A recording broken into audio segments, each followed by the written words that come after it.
السلام عليكم ورحمة الله وبركاته.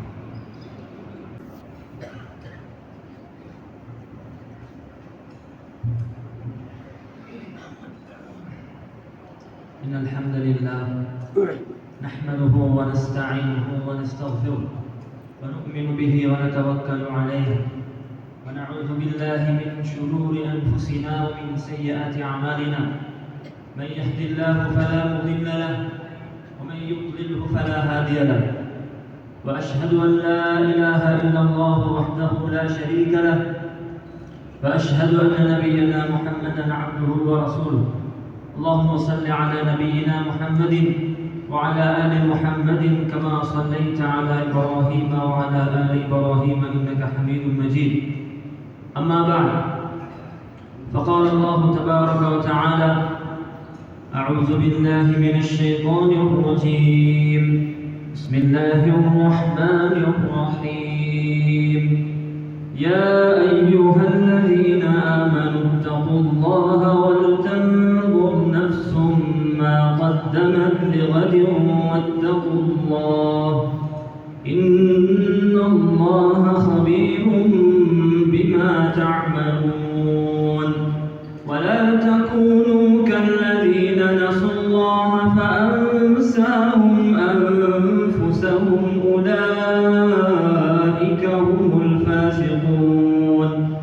لا يستوي أصحاب النار وأصحاب الجنة، أصحاب الجنة هم الفائزون. صدق الله العظيم. எல்லா புகழும் இவ்வுலகத்தை படைத்து பரிபாலிக்கக்கூடிய அல்லாஹ் தஆலாவுக்கே சொந்தமானதாகும்.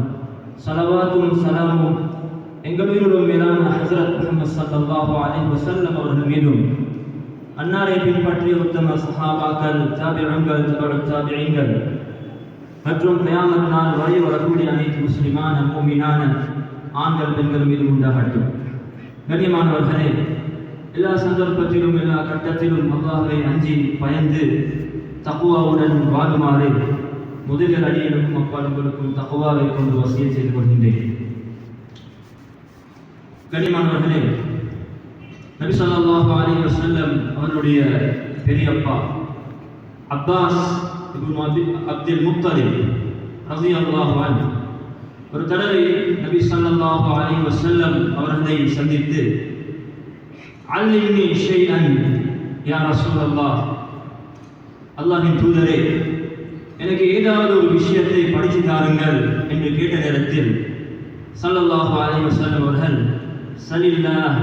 சலில்லாஹ் அல்-ஆஃபியா, அல்லாஹ்விடத்தில் ஆரோக்கியத்தை கேளுங்கள் என்று ஸல்லல்லாஹு அலைஹி வஸல்லம் சொன்னார்.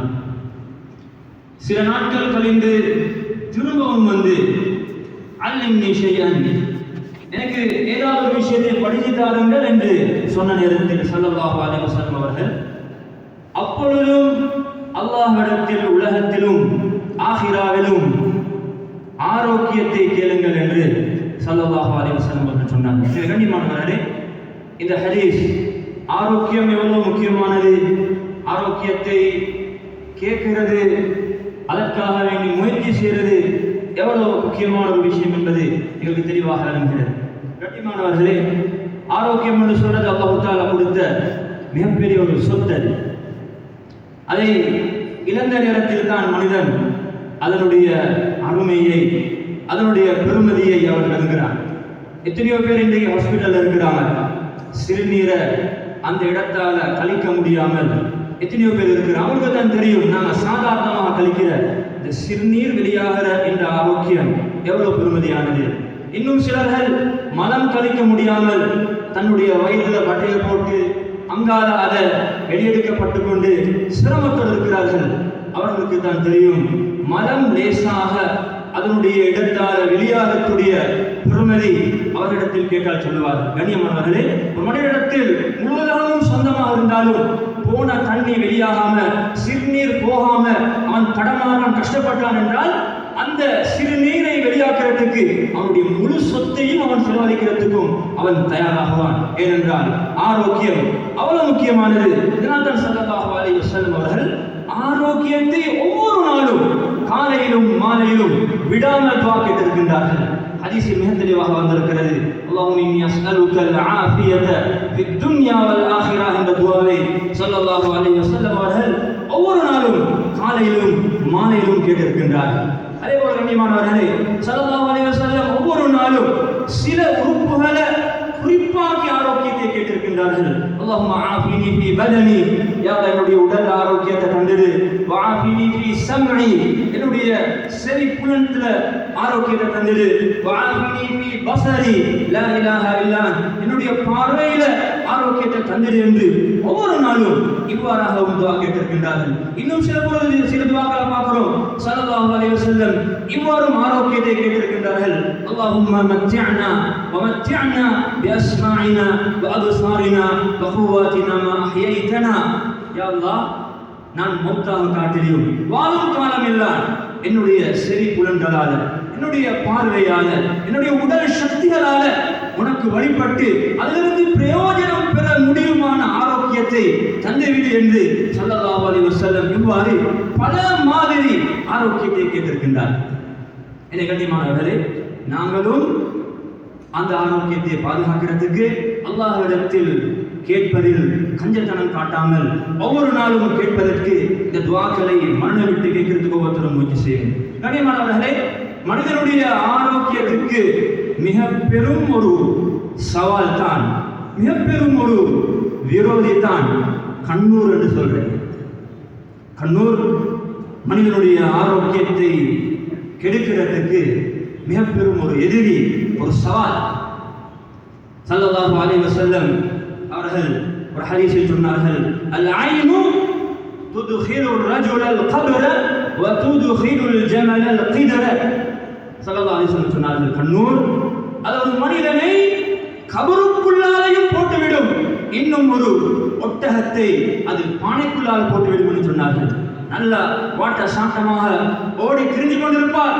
ஒருத்தருடைய கண்ணூருடைய தாக்கத்தால அவர் ஒரு நோயாளியாகி அவர் கபரு வரக்காட்டியும் அவரை அது கொண்டு போய் சேர்த்துவிடும். அல்லது நல்லா வந்து இருந்த ஒரு மாடு, ஒரு ஆடு, ஒட்டகம் இன்னொருத்தருடைய கண்ணூரால அது நோயாகி ஒன்றுக்கும் உதவாத நிலைக்கு தள்ளப்பட்டு இப்ப சொந்தக்காரில அறுத்து மாமிசமாக சார் எடுப்போம் என்று அது பானைக்கு பேசுது. கண்ணியமானவர்களே, அவ்வளவு பயங்கரமான என்ன கண்ணியமானவர்களே, நல்லடியார்களே, சகோதரர்களே, கண்ணூர் என்று சொல்றது ஒரு மனிதனுடைய ஆரோக்கியத்துக்கு மிக பெரும் ஒரு விரோதி. அது சில பொழுது கண்ணூருடைய தாக்கம் அது ஒரு கேன்சராக மாறலாம், அல்லது மூளையில ஒரு கட்டியாக மாறலாம், அல்லது வாகனத்தில் போறார் இன்னொருத்தர் பார்த்து ஏங்குறார், இன்னொருத்தர் பார்த்து கண்ணூர் படுறார், என்னுடைய தாக்கத்தால் ஒரு ஆக்சிடென்ட் ஆகலாம். வெளிப்படையில சில காரணங்கள் இருந்தாலும் அதனுடைய அடிப்படை அது கண்ணூராக இருக்கும் என்று உலமாக்கள் பேசியிருக்கின்றார். ஏனென்றால் ஸல்லல்லாஹு அலைஹி வஸல்லம் அவர்கள் மிக தெளிவாக ஹதீஸில் சொல்லியிருக்கின்றார்கள், அக்ஸரு உம்மதி, என்னுடைய உம்மத்தில அதிகமான பேர்கள் அல்லாஹ்வுடைய விதிக்கு பின்னால கண்ணூரால அவர்கள் மௌத்தாகுவார்கள் என்று ஸல்லல்லாஹு அலைஹி வஸல்லம் அவர்கள் சொல்லியிருக்கிறார். அல்லாஹ்வுடைய விதிக்கு பின்னால என்னுடைய உம்மத்தில அதிகமான மரணங்கள் கண்ணூரால உண்டாகும் என்று ஸல்லல்லாஹு அலைஹி வஸல்லம் அவர்கள் சொல்லியிருக்கின்றார்கள். கண்ணியமான அல்லாஹ்வின் நல்லடியார்களே, சகோதரர்களே, இது ரொம்ப ஆபத்தான கண்ணூர் சொல்றது என்னது? அது பல வகைப்படும். அதுல ஆபத்தானது தான் ஒரு மனிதன் இன்னொருத்தண்ட இருக்கிற ஒரு நியமத்தை, ஒரு பாக்கியத்தை பார்த்து அவனுடைய உள்ளத்தில் ஒரு விதமான நெருப்பு, ஒரு விதமான பொறாமை உண்டாகி இந்த பாக்கியம், இந்த அழகு, இந்த சக்தி, இந்த சொத்து, இந்த பிள்ளை இவற்றிலிருந்து இல்லாமலாக படாதா என்று பார்க்கிற ஒரு விதமான நெருப்பு பார்வை தான் கண்ணூர் என்று சொல்ற. உள்ளத்தில் அது நெருப்பாக மாறி அந்த நெருப்பு கண்ணால் அது வெளியாகுது. இந்த நெருப்பு போய் அவனை தாக்கிவிடும். அந்த மனிதர் உரிய பாதுகாப்பு இல்லாவிட்டால், உரிய அந்த துஆக்களை ஓடி பாதுகாப்பு பெறாவிட்டால் அவனை மிகப்பெரிய ஒரு ஆபத்தான நிலைக்கு அது தள்ளிவிடும்.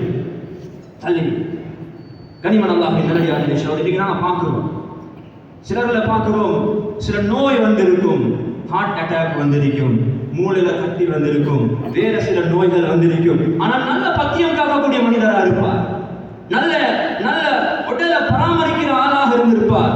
சாப்பாட்டுல பத்தியம் காட்டக்கூடிய ஆளா இருப்பார், சின்ன வயசு, ஆனா திடீரென்று கேன்சரும் திடீரென்று மூளையில கட்டியும் இப்படிப்பட்ட நோய்களை நாங்கள் கேள்விப்பட்டோம். சில பொழுது அது இன்னொருத்தருடைய கண்ணூருடைய தாக்கமாக இருக்கலாம். குறிப்பாக இந்த காலத்துல மக்கள் சொல்றாங்க, மனிதனுடைய உள்ளங்கள் கெட்டு போன காலம், மனிதன் தீன விட்டும் தூரமான காலம், எனவே பொறாமையாளர்கள் கூடின காலம், எனவே அதிகமானவர்கள் நோயாளி ஆகிறதுக்கு இந்த கண்ணூர் காரணமாக இருக்குது என்று உலமாக்கள் பேசியிருக்கின்றார்.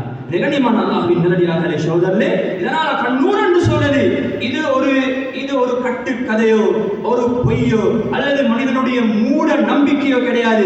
இது ஒரு யதார்த்தமானது. ஸல்லல்லாஹு அலைஹி வஸல்லம் அவர்கள் தெளிவாக சொன்னார்கள், அல் ஐனு ஹக்குன், கண்ணூர் என்றது அது யதார்த்தமானது, உண்மையானது, அதற்கு ஒரு தாக்கம் இருக்குது என்பதில் சந்தேகங்கள், அது உண்மையானது. لو كان شيء سابق القدر لسبقته العين. இந்த அளவுக்கு அதில் தாக்கம் பயங்கரமானது என்றால், உலகத்தில் அல்லாஹ்வுடைய விதியை முந்தக்கூடிய ஏதாவது இருந்தால், விதியையும் தாண்டி போகக்கூடிய ஒன்று இருந்தால் அது கண்ணூர் தான் முந்தும் என்று ஸல்லல்லாஹு அலைஹி வஸல்லம் சொன்னார். அதாவது கண்ணூருக்கும் விதியை தாண்ட முடியாது, ஆனாலும் அந்த கண்ணூருடைய தாக்கத்தை ஸல்லல்லாஹு அலைஹி வஸல்லம் அவ்வாறாக வழங்கப்படுத்தினார். கண்ணியமான அல்லாஹ்வின் நல்லடியார்களே சகோதரர்களே, இன்னைக்கு எங்களுக்கு சில மூட நம்பிக்கை இருக்குது. அது வேற, கண்ணூர் வேற. சிலாக்கள் பச்சை கிளியை கண்டா பழைய காலாக்கள் இப்ப கொஞ்சம் குறைஞ்சிருக்கிறது, ரூஹாரி வந்திருக்கிறார், வாப்பா வந்திருக்கிறார், பெப்பா வந்திருக்கிறார் என்றெல்லாம் இது மூட நம்பிக்கை. அல்லது தைப்புறையில் எல்லாம் நிக்கா செய்யப்படாது, ஏடா அது மங்கிற காலமே நிக்கா அப்படியே மங்கி போயிடுது, வளர்ப்புறையில நிக்கா செய்யும், இது ஒரு மூட நம்பிக்கை.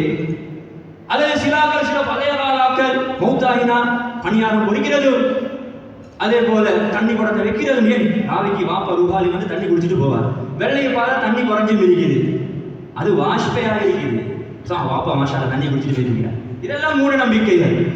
இது மாதிரி ஏராளமான மனிதனுடைய மூட நம்பிக்கைகள் எங்களுக்கு தெரியும். ஆனால் கண்ணூர் அப்படிப்பட்ட ஒரு மூட நம்பிக்கை கிடையாது. அது ஆயினு ஹக்குன், கண்ணூர் என்றது அது உண்மையானது, யதார்த்தமானது. நெருப்புக்கு எப்படி எரிக்கிற சக்தி இருக்குதோ, கத்திக்கு எப்படி வெட்டுற சக்தி இருக்குதோ, இந்த மாதிரி கண்ணூருக்கும் ஒரு சக்தி இருக்குது. அது சில மனுஷனை கொண்டு கூட போட்டுடலாம் என்றதுதான் ஹதீஸுடைய விளக்கம் சகோதரர்களே. கண்ணியமான அல்லாஹ்வின் நல்லடியார்களே சகோதரர்களே, இதிலிருந்து நாங்கள் பாதுகாப்பு பெற வேண்டும். கண்ணூர் சில பொழுது மனிதனுடைய பொறாமை இல்லாமல் ஆச்சரியமாக ஒரு விஷயத்தை பார்க்கறதாலே உண்டாகும். பொறாமை இல்லை, ஆனா வியப்போட பார்க்கணும். ஒரு வாகனம், அழகான ஒரு உடம்பு, அழகான ஒரு பிள்ளை, அழகான ஒரு வீடு என்று ஒரு வியக்கத்தோட பார்க்கிறதாலையும் கண்ணூர் உண்டாகலாம் என்று உலமாக்கள் பேசியிருக்கின்றார்கள். சஹாபாக்கள காலத்திலும் இப்படிப்பட்ட ஒரு சம்பவம் நடந்திருக்கிறது. ஸல்லல்லாஹு அலைஹி வஸல்லம் அவர்களும் சில சஹாபாக்களும் ஒரு பயணத்துல போற நேரத்துல இப்ப இடையில ஒரு இடத்துல தங்குறாங்க. ஸஹல் இப்னு ஹுனைஃப் சொல்லக்கூடிய பத்ரில் கலந்து கொண்ட ஒரு சஹாபி, அழகான ஒரு சஹாபி, நல்ல தோளுள்ள மிருதுவான நல்ல அழகான தோளுள்ள ஒரு சஹாபி. இவர் ஒரு இடத்துல குளிக்கிறார். இந்த இடத்துல இன்னொரு சஹாபி, அவரும் ஒரு நல்ல மனிதர் தான், பத்ரில் கலந்து கொண்ட ஒரு சஹாபி தான், ஆமிர் இப்னு ரபியான்னு சொல்லக்கூடிய இவர் பார்த்து அவர் ஏங்குறார். நான் வாழ்க்கையிலே இந்த மாதிரி ஒரு தோலை பார்த்ததே கிடையாது, சொன்னதுதான் அவன்கிட்டே கொண்டுட்டான். ஸஹல் இப்னு ஹுனைஃப் ரலியல்லாஹு அன்ஹு அந்த இடத்திலே கொண்டுட்டான். இப்ப ஸல்லல்லாஹு அலைஹி வஸல்லம் சொல்லப்படுது, யார் ரசூலல்லாஹ் ஏதாவது ஒரு சிகிச்சை அவருக்கு செய்யலாம் கேட்டாங்க. இவர் இப்படி விழுறதுக்கு யாராவது நீங்க சந்தேகிக்கிறீங்களா? சொன்ன ஆமிர் ரபியா பார்த்தா இவர் கொண்டுட்டாரு, அவரை தான் நாம சந்தேகிக்கிறோம். அவரை கூப்பிட்டு ஸல்லல்லாஹு அலைஹி வஸல்லம் சொன்னாங்க, அப்பா அவங்களோட சகோதரன் நீங்க கொல்ல போறீங்க, நீங்க ஏதாவது ஒரு விஷயத்தை ஆச்சரியமாக பார்க்கிற நேரத்துல நீங்க அவருக்காக வேண்டி அந்த பொருளுக்காக வேண்டி பரக்கத்தை வேண்டி துஆ செய்யக்கூடாதா? பாரக்கல்லாஹ்னு சொல்லிருந்தா இந்த பிரச்சனை வந்திருக்காது.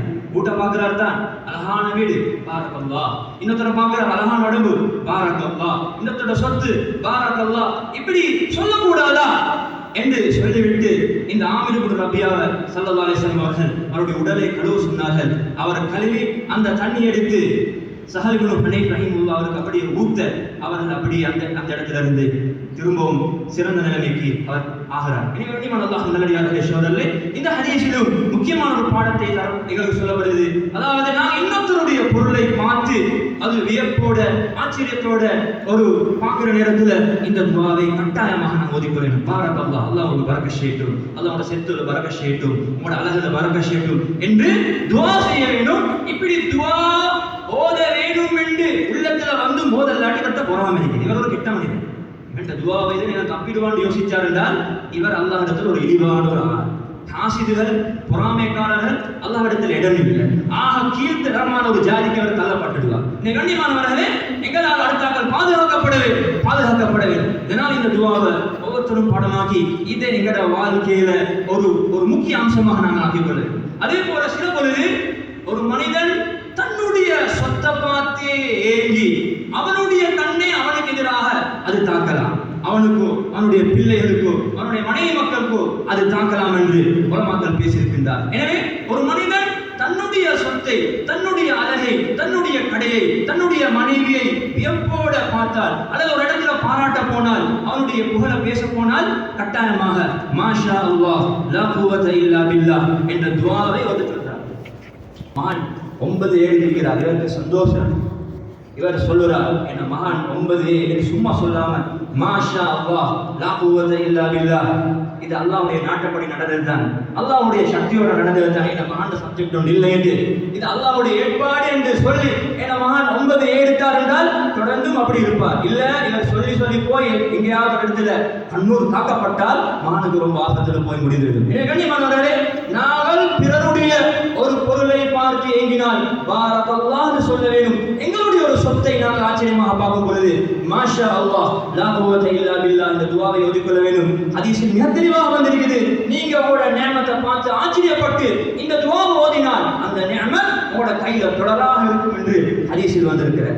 எனவே கண்ணியமான அல்லாஹ்வின் நல்லடியார்களே சகோதரர்களே, இந்த அடிப்படையில் இந்த துஆக்களை நாங்கள் பாடமாக்கிக் கொள்ள வேண்டும். அதே போல கண்ணியமானவர்களே, கண்ணூரில் இருந்து நாங்கள் எப்படி எங்களை பாதுகாத்துக் கொள்ள வேண்டும்? முதலாவது உலமாக்கள் சொல்றாங்க, முடியுமான அளவு எங்களுக்கு தரப்பட்ட நியமத்துகளை மறைக்க வேண்டும். முடியுமானது அது 100% சிரமம், ஆனாலும் ஏழுமான அளவு அவர் மறைச்சு கொள்ள வேண்டும். அதனால தான் குர்ஆன்ல கூட யாக்கூப் அலைஹிஸ்ஸலாம் அவரோட பிள்ளைகளை 9 மகன்மார மிஸ்ர நோக்கி சாப்பாடு எடுத்துட்டு வர அந்த விஷயத்தில் அனுப்பும் பொழுது சொன்னார்கள், வகால யா பனிய லா ததுகுலு மின் பாபி வாஹிதா வதுகுலு மின் அப்வாபின் முத்தஃபர்ரிகா, நீங்க முஸ்லிம்களால போற நேரத்துல நீங்க ஒரே வாசலால எல்லாம் சேர்ந்து போவான. உலமாக்கள் சொல்றாங்க, ஏனென்றால் அந்த பிள்ளைகள் நல்ல அழகான வாட்ட சாட்டமான நல்ல பிள்ளைகள், நல்ல திடகரமான பிள்ளைகள், எல்லாரும் ஒரே நீங்க போகல, எங்கேயாவது இடத்துல கண்ணூர் பட்டால் தாக்கப்படலாம் என்ற அடிப்படையில் தான் சொன்னார்கள். நீங்க பிரிஞ்சு போங்க, சேர்ந்து போகவானம் என்று அதற்கு யாக்கூப் அலைஹிஸ்ஸலாம் சொன்ன புத்திமதியை குர்ஆன் பேசுது. கண்ணியமானவர்களே, முடியுமான அளவு மறைக்க பார்க்க வேண்டும். இன்னைக்கு நாம பார்க்கிறோம் பெரிய ஒரு சோதனை தான். எங்கேயாவது ஒரு இடத்துல ஒரு ட்ரிப் கொண்டு போனா அதை போட்டோ பிடிச்சி கோழியை தின்றதும் சோத்தை தின்றதும் புள்ளைய வச்சு கொண்டும் அப்படியும் போட்டோ எல்லாம் எடுத்து அவருடைய ஸ்டேட்டஸ் போட்டா. இப்ப பாக்குற எல்லாம் நல்ல பாதையில பார்க்க மாட்டான். உலமாக்கள் தெளிவா இருக்கிறாங்க. அப்படி பார்த்து ஏங்கினாலும் அந்த தாக்கம் அடிக்குமோ அந்த பிள்ளைக்கு, அந்த மனைவி மக்களுக்கு, அந்த ஆளு. இப்ப புள்ள வந்தவரை நோயா சொல்லுவான், கிளைமேட் சார் இல்ல, கிளைமேட் பிரச்சனையும் இல்ல, போன இடத்துல கிளைமேட் சிக்கல் இல்ல, இவர் போட்டோ அனுப்பியிருக்கிறார், யாராவது ஒருத்தர் பார்த்து ஏங்கிட்டான், சாப்பாடு இல்லாத ஒருத்தர் ஏங்குவாரு, அல்லது வேற வேற பிரச்சனைகள் இருக்கக்கூடிய ஏங்குவான், நான் இவ்வளவு கஷ்டத்தில் இருக்கிறேனே, நல்ல சந்தோஷமா இருக்கிறேன் என்று பார்த்து ஏங்கினார் என்றால் அது மிகப்பெரிய ஒரு தாக்கத்தை விளைவை உண்டாக்கிடும். எனவே அல்லாஹ்வின் நல்லடியார்களே சகோதரர்களே, அதெல்லாம் நாம மறைச்சு கொள்ள வேண்டும். இதால எங்களோட குடும்பத்தை இன்னும் ஒரு பாதாளத்துல நாங்க தள்ளி கொண்டு இருக்கிறோம். எனவே அல்லாஹ்வின் நல்லடியார்களே சகோதரர்களே, அது முக்கியமான பாதை. அதே போல ஆக முக்கியமாக காலை மாலையில எங்களோட பாதுகாப்பு துஆக்களை நாம ஓதிக்கொள்ள வேண்டும். அதுல ஆக முக்கியமாக தான் குல் ஹுவல்லாஹு அஹத், குல் அஊது பிரப்பில் ஃபலக், குல் அஊது பிரப்பின் நாஸ், இந்த 3 சூறாவையும் ஹதீஸ்ல வந்திருக்கிறது. ஹீன தும்சி வ ஹீன துஸ்பிஹு ஸலாஸ மர்ராத் தக்ஃபீக குல்லி ஷை. நீங்க காலையில மாலையில 3 தடவை அதனுடைய அர்த்தங்களை சரியாக புரிந்த ஒரு மனிதன் ஓதினான் என்றால் எல்லா விதமான ஆபத்திலிருந்தும் அவன் பாதுகாக்கப்படுவான் என்று ஹதீஸில் வந்திருக்கிறது. அதே போல கண்ணியமான அல்லாஹ்வின் நல்லடியார்களே சகோதரர்களே, இன்னும் ஏராளமான திக்ர்கள் துஆக்கள் இருக்கிறது. அதுல ஆக முக்கியமானது தான் சூரத்துல் பக்ரா. சூரத்துல் பக்ராக்கு மிகப்பெரிய சக்தியை அல்லாஹ் தஆலா வச்சிருக்கிறான். சஹீஹான ஹதீஸ்கள்ல பல ஹதீஸ்கள்ல வந்திருக்குது. லா தஜஅலு புயூதகும் மகாபிர், உங்களோட வீடுகளை நீங்க கபிரிஸ்தானால், அதாவது மையவாடிகளாக நீங்கள் ஆக்கிக் கொள்ள வேணும் என்று சொல்லிட்டு ஃபைன்ன ஷைத்தான தன்ஃபிரு மினல் பைத்தி துக்ரா ஃபீஹி சூரத்துல் பக்ரா, எந்த வீட்டில சூரத்துல் பக்ரா ஓதப்படுதோ அந்த வீட்டிலிருந்து ஷைத்தான் விரண்டோடுவான். சஹீஹான ஹதீஸ் வந்திருக்கிறது. கண்ணியமான அல்லாஹ்வின் நல்லடியார்களே, சகோதரர்களே, எங்கட வீடுகள், எங்கட கடல் இது கண்ணூரிலிருந்து, சூனியத்திலிருந்து அது பாதுகாக்கப்பட வேண்டும் என்றால் சூரத்துல் பக்ரா ஓதப்பட வேண்டும். சூரத்துல் பக்ரா ஓதப்பட வேண்டும். இது எங்களுக்கு கையிலே தந்த ஒரு ஆயுதம். இன்னைக்கு இதை செய்யாம சின்ன சின்ன பிரச்சனைக்கு எங்கேயாவது ஓடுது. கண்ணியமானவர்களே, அது அடுத்ததுல தனி தலைப்பாக வைத்தியம் செய்யற விஷயத்திலையும் கொஞ்சம் சொல்லத்தான் வேணும். கண்ணியமான அல்லாஹ்வின் நல்லடியார்களே, சகோதரர்களே, வைத்தியம் என்ற கையில தந்திருக்கிறான். சூரத்துல் பக்ராவை ஒரே மூச்சில ஒரே அடியாக தான் ஓத முடியாட்டியும் ஒவ்வொரு நாளும் கடைக்கு வந்தா கொஞ்சம் ஃபர்ஸ்ட்டுக்கு எடுத்து நான் ஓதுவேன். ஒரு அரை முக்காவர் ஓதி 2-3 நாள மாஷா அல்லாஹ் சூரத்துல் பக்ரா ஓதலாம். ஓதி முடிச்சால் அந்த கடையில் இருக்கக்கூடிய, வீட்டில் இருக்கக்கூடிய அந்த கண்ணூர்கள், அந்த இருட்டுகள், அந்த ஆபத்துகள் அதிலிருந்து வெளியாகி அது வெளிச்சமாகி அது பரக்கத்துக்குரிய ஒரு இடமாக மாறிடும். ஸல்லல்லாஹு அலைஹி வஸல்லம் ஹதீஸில் சொன்னார்கள், ஃபைன்ன அஹ்தஹா பரக்கா வ தர்கஹா ஹஸ்ரா. அந்த சூரத்துல் பக்ராவை எடுக்கிறது, அது ஓதுறது, கருத்துக்களை விளங்கி ஓதுறது, அதை அமல் செய்வது, அது மனிதனுடைய பரக்கத்துக்கு காரணமாக ஆகிடும். அதை விட்டுறது அது கைசேதத்துக்கு காரணமாக ஆகிடும் என்று ஸல்லல்லாஹு அலைஹி வஸல்லம் சொன்னார். கண்ணியமான அல்லாஹ்வின் நல்லடியார்களே, சகோதரர்களே, இன்னொரு ஹதீஸில் தெளிவாக சொன்னார்கள், வலா யஸ்ததீஊன லஹா அல்-பக்ரத்து ஸஹரா. அதாவது இந்த சூரத்துல் பக்ராக்கு எதிராக மிக திறமையான சூனியக்காரர்களுக்கும் மோத முடியாது, அவர்களும் சக்தி பெற மாட்டார் என்று ஸல்லல்லாஹு அலைஹி வஸல்லம் அவர்கள் ஹதீஸில் சொல்லியிருக்கின்றார். கண்ணியமான அல்லாஹ்வின் நல்லடியார்களே, சகோதரர்களே, கட்டாயமாக வீட்டில் நாங்கள் இந்த சூரா பக்ராவை ஓதி வார வழக்கத்தை ஒவ்வொருத்தரும் உண்டாக்கிக் கொள்ள வேண்டும். அதே போல கண்ணியமான அல்லாஹ்வின் நல்லடியார்களே, சகோதரர்களே, கடைசியாக இன்னைக்கு சிலாக்கள் ஏதாவது ஒரு பிரச்சனை வந்தா இன்னைக்கு ஜின் வைத்தியம், அந்த வைத்தியம் ஓடிக்கொண்டிருக்கிறான். ஆனால் அதிலையும் மார்க்கம் சொன்ன முறை வர வேண்டும். அந்த வைத்தியம் பார்க்கிறவர் மார்க்கத்துக்கு உட்பட்ட முறையில அவர் வைத்தியம் செஞ்சால்தான் 2 பேரும் தப்புவாங்க. இல்லாட்டி இவர் மிகப்பெரிய ஒரு பாவத்துக்கு போய்விடுவார். இன்னைக்கு சிலாக்களை பார்க்கிறோம், வீட்டுல தங்கம் காணாம போனா, ஏதாவது நகை காணாம போனா ஓட்டுற யார்ட்டாங்க அவர் போய் ஏதாவது சொல்லுவார். இப்படி கடிச்ச கொளுத்த கருப்பி பேருக்கு ஒவ்வொரு அந்த மாமி நான் நினைச்சேன் இவள் தான் செஞ்சிருப்பாள், இப்ப வருஷ கணக்கு பேசுறது. ஸல்லல்லாஹு அலைஹி வஸல்லம் அவர்கள் தெளிவாக சொன்னார்கள், மன் அஜா அர்ராஃபன் ஃபஸஅலஹு அன் ஷைஇன் லம் துக்பல் லஹு ஸலாத்து 40 யௌமன். யாராவது ஒருத்தர் சாஸ்திரக்காரன் போய், சாஸ்திரக்காரன்டா நான் யோசிக்க தமிழ் சிகலாக்கள் இருக்கிறாங்க, சாஸ்திரம் இப்படி மட்டும் இல்லை, முஸ்லீம்ல இருக்கிறான். சாஸ்திரம் என்றால் ஒரு மறைவான விஷயத்தை ஜின்கள் ஷைத்தானுடைய உதவியால சொல்லக்கூடிய ஆள். இவர் சொல்லுவார், இப்படி இவன் தான் அவன் தான் சொன்னா இவர் நம்புறாரு அல்லது கேட்கிறாரு. அவருடைய 40 நாளுடைய தொழுகையை அல்லாஹ் ஏற்றுக்கொள்ள மாட்டான் என்று ஸல்லல்லாஹு அலைஹி வஸல்லம் அவர்கள் சொன்னார்.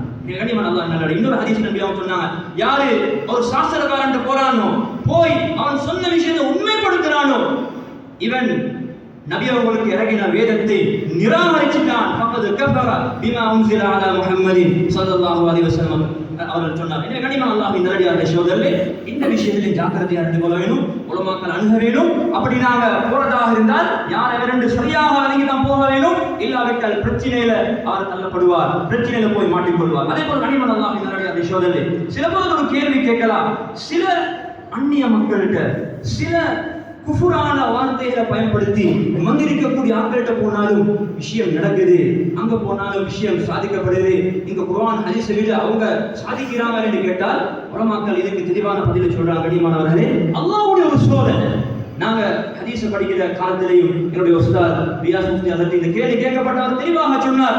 அழகான ஒரு உதாரணத்தோட சொன்னார். அல்லாஹ் தஆலா தஜ்ஜாலுக்கும் சில சக்திகள் அல்லாஹ் தஆலா கொடுத்திருக்கிறான். சில இடத்துக்கு போன் பஞ்சத்தோட மக்கள் இருப்பாங்க, போய் இவனை ஏற்றுக்கொள்ளத்தால அவனுக்கு பெரிய செழிப்பு உண்டாகும். இன்னும் சிலர்கள் நல்ல வசதியோடு இருப்பாங்க, அவனை நிராகரிப்பாங்க, அதனால அவங்க பஞ்சத்துக்கு தள்ளப்படுவாங்க. இப்படி தஜ்ஜால் அவன் சில விஷயங்களை காட்டுவான். அல்லாஹ் அப்படிப்பட்ட சக்தி அவன் கையில கொடுத்திருக்கிறது.